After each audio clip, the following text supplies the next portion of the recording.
হ্যাঁ আমি এটাতেই রাজি। তুই হাফেজে কোরআন হাফেজ সানাউল্লাহ সুইপারি কাজে সারা রাত সুইপারগিরি করে, শেষ রাত্রে জাহাজ তরঙ্গের ঢেউ খেলা খেলে।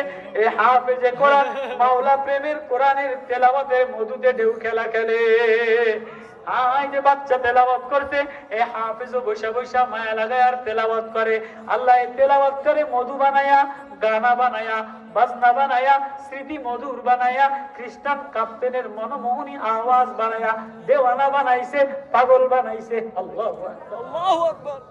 খ্রিস্টান কাপ্তেন কয় কিরে এই জাহাজের মধ্যে এত মিষ্টি আওয়াজে, মধুর আওয়াজে গান কে গায়? পুরা জাহাজ ঘরে, পুরা চতুর্দিকে দূরবীন লাগায়, কেউ রে দেখে না। দেখে যে হাফেজে কোরআন যারা সুইপারি পোস্টে নিছি, এ দাঁড়ায়া দাঁড়ায়া কি যেন তেলাওয়াত করে।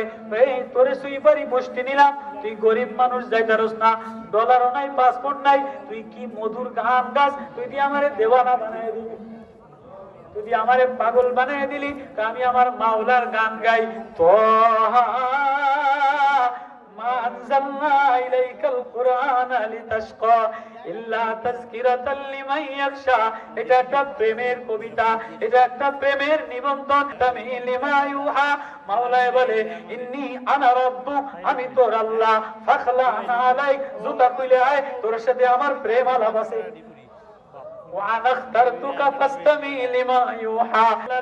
তুই আমার বান্দা লাগোস, তুই আমারে তাকাইতে দেরি, আমি তোরে মিশাইতে দেরি করি না। আল্লাহ